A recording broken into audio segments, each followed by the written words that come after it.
Babur, the founder of the Mughal Empire, is known for his military campaigns and conquest in India. However, his reign was also marked by numerous atrocities committed against the people of India. Babur's conquests were not just military campaigns, but were also marked by violence, destruction, and widespread bloodshed. So who was actually Babur? He was a descendant of Timur and Genghis Khan. At the age of 11, he became Emperor of Fergana, a Timurid royal dynasty in Andijan, which is now in Uzbekistan.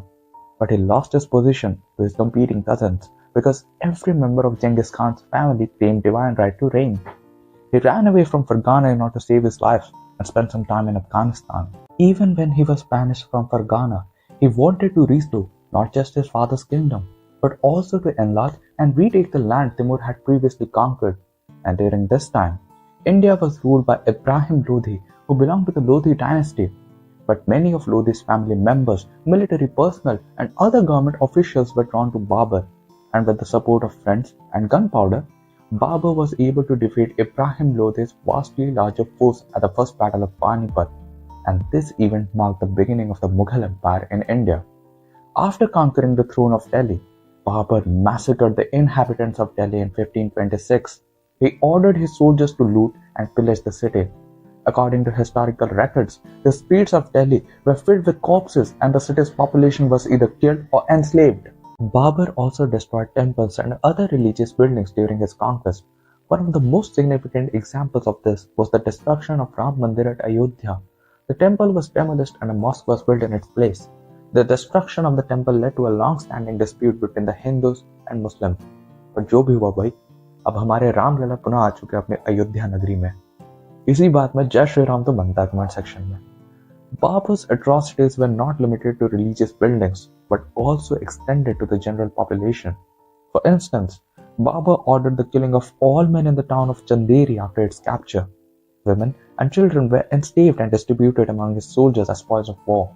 When he captured the town of Bhera, he ordered that the men must be buried alive, and their wives and children be enslaved.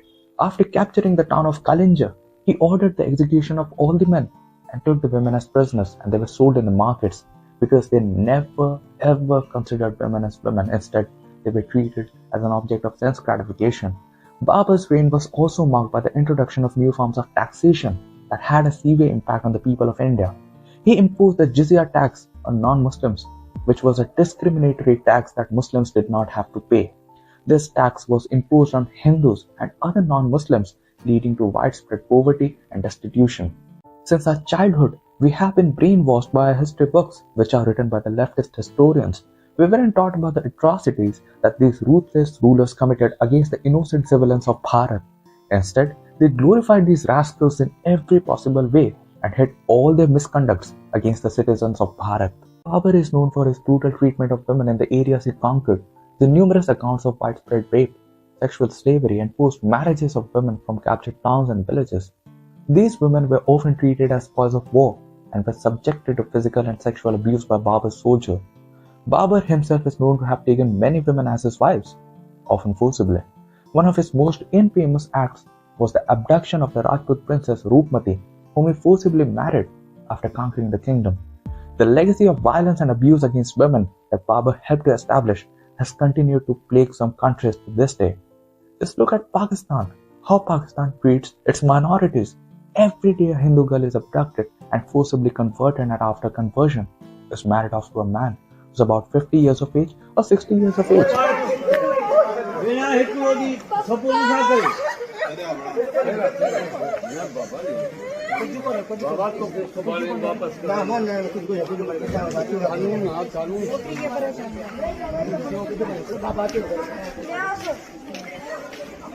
Look at the conditions of Christians living over there. The Sikhs and every other non-Muslim community residing in Pakistan is suffering right now. And you know why? Because they do not consider Babur as an invader. Rather, they glorify him as an outstanding ruler who established the Mughal rule in India. It is important to acknowledge the historical context of Babur's reign and the impact it has had on the lives of countless people in India. Like the video, share this video as much as you can, and subscribe to my channel. Hare Krishna.